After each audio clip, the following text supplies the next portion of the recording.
Lesson 2, Unit 7. Integration project plans and the change control plan. The integration of plans is a process required to ensure that the various project plans can be implemented in a coordinated manner. Integration needs to occur with the core management plans to ensure the plans for scope, budget, schedule, and quality, and the supporting management plans of team, stakeholder information, risk, and contract management plans are integrated. If there is no integration during the implementation phase, the work will not be coordinated, and that might cause confusion in the team, the partners, and the stakeholders. Integration means that any change that happens in one plan needs to be reflected in the other plans. All 9 project management plans need to be used in a coordinated fashion. For example, we know that the core plans are related to the 4 project constraints. The schedule, scope, budget, and quality management plans need to be very tightly integrated. A change in one plan will have an impact on the other plans. These plans are not independent of each other, and integrating these plans ensures that all project work is done in a coordinated manner. The other 5 management plans also have a degree of dependency, and the project manager and the team need to evaluate the changes needed in them when core plan changes. Here's an example of the need to integrate project plans. There is a request to modify an activity. The sponsor has approved additional costs, and the change will also increase the time to complete the activity. A change in the scope requires a change in the budget and the schedule. If the information is not updated in the schedule and budget management plans, the team will keep working with plans that do not reflect the change, which might cause delays, extra costs, and work that will need to be redone. Another example of the need of integration is between the core management plan and the monitoring plan. The core management plan will focus on the 4 constraints. If there is a change in the duration of an activity, the change needs to be reflected in the monitoring plan schedule. For example, the project changes the scope of the training sessions, but if the monitoring plan is not updated, the team will collect data on the assumption that the scope of the training did not change, and this can lead to conflicting results. Let's look at a tool that can help manage integration of the core plans. Microsoft Project, or Project Open, is a good tool that facilitates the integration of 3 core plans into a single view. The idea of having a single view is that you can look at information of the project without having to look at 3 documents. You can have a high-level view of your project and manage all its components. In the example, the tool incorporates information of project scope.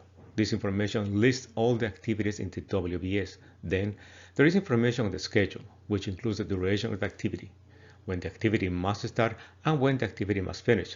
You can also include information on the budget to track how the funds are being spent and the balance that is available for every task or activity. The tool includes graphic information, the Gantt charts, that show the duration of each activity and the dependencies amongst those activities. With the other plans such as quality, team, stakeholder information, risk and contract, and even the monitor plan, they all include activities that need to be monitored. These activities can also be part of the MS Project tool. They will have to go into a new section that is called Project Management. During the development of the WBS, it is a good practice to include a separate component to include all the activities related to the processes of managing the project. It is under this component that we can identify all the tasks and activities to manage quality, manage the team, manage the relationship with the stakeholders, manage information, manage risks, and manage the project contract and procurement activities. Each activity will include the duration, start and end dates, and a budget. Integrating the plans means that all project work is organized and managed in a coordinated manner. The activities identified in the core and supporting plans need to be part of the WBS structure. The initial WBS only included the activities that were developed in the logical framework and are required to achieve the project results. But the management activities also need to be part of the WBS. These are activities that will use project resources, time and cost, and are assigned to team members. One of the core rules of the WBS is the 100% rule. It means that the WBS represents and includes 100% of all the work in the project. For example, when we develop the team management plans, there are a series of activities that need to be monitored, such as team training, team meetings, and team evaluations. Other examples include administrative activities that help coordinate the work of the project, and activities to monitor the performance of the project, and activities to evaluate the project efficiency and effectiveness. All those activities are not in the loggram, but they need to be part of the project scope. They need to be part of the WBS, and that is why we use this additional component where we include all the project management activities with their respective outputs and outcomes. These are important activities that will help achieve the project goal. Now we have an integrated set of plans that are coordinated, and they can help manage the project successfully. Here is a nice quote that summarizes the need for using a sound change control process in the project. Changes are inevitable and not always controllable. What can be controlled is how you manage, react to, and work through the change process. In adaptive project management, the approach is to embrace change as a positive factor that can help improve the project. Most project managers fear change and try to avoid it, but the reality is that changes will happen, and the best approach is to know how to manage, react, and work through the change process to ensure all changes provide a benefit to the project. A sound change control process includes the following steps: a change request, the assessment of the request, the decision to approve or reject the request, the implementation of the change, and follow-up actions. The process starts with a change request. It can come from a donor, a key stakeholder, or even from the team or the project manager as a response for a need to change an element of the project plans. The next step is to assess the request. What are the benefits? What are the justifications for that change? What is going to be the cost or the impact of the schedule to the project? Then the next step is the decision, either a rejection or an approval of the request. Approval means that there is enough merit for the change. The decision process is a filter to ensure that only changes that add value to the project are approved. Then the team executes the change, updates the plans, and implement the changes. And finally, there's the follow-up to check that implemented changes are producing the expected benefits. This is the full cycle of the change control process. These are the four critical components of the change control process: a simple change request forum for submitting all changes, a change control log to monitor the status of all requests for changes, the appointment of a change control board in the project, which might be required for changes that have a significant impact on the project, and the development of a change control policy that defines the rationale for reviewing, analyzing, and approving or rejecting the request. The last one should be part of the project charter under the section of governance. The use of a change control board is recommended when changes can be significant and there is a need to have a transparent process on the decisions to approve a change, since some of these changes can have cost and time implications that may exceed the original budget. The change control form is a basic form that helps capture information on the date of the request, the name of the requester, the date, the description of the change, the justification, as well as the level of priority. It is a simple document that helps organize information so that the decisions can be made by the people without having to ask too many questions.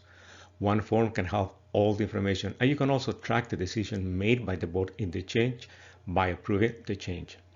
Keeping these forms is a good idea to provide the justifications for changes during the project audit. The final document behind that is the change control log. The log helps track the changes by a number, the date of the request, the name of the person requesting the change, the description of the change, the initial impact analysis of the change, whether it is going to be on a schedule or budget, the priority, the owner of the change, who is the person responsible for executing the change, and the status of the change request. This is useful log to keep track of all the requests that are coming and inform the status of the request, whether they are in the phase of analysis, review, if they have been approved or not, and the date that the change has been implemented. Here's an example of a change control log. Again, the idea is not to stop changes. If the change has a merit, there is a good justification, then the change can be accepted, but the decision needs to be considering other factors. The change might have a positive impact to the beneficiaries, but we also need to look if there are enough funds or time to implement the change. Evaluate if the team has the skills to implement the changes, and ensure the change will not move us away from the original goal. The approval process depends on the type of change. You can have a small quick changes that are not going to have a significant impact on the schedule or the budget, and they can be approved by the project manager. A change that can have a significant impact on the project will require more analysis, and the approval might require the authorization to use additional funds and time to implement the change. For changes that have a significant impact, the use of a change control board is required. This is a board chartered by members of the organization who have authorization to approve additional funding. This group can include subject matter experts or senior managers that can help with the decision. They need to have a high level of authority to approve this level of changes. Some of the people are going to be in this board are the project manager, the project sponsor, and even the donor. All changes that have a high impact in the design of the project need to be approved by the project donor. The board works on an ad hoc basis. The board meets by a request from the project manager, who sends all the information needed by the board to analyze the change and make a decision, including recommendations to implement the change and update the project management plans.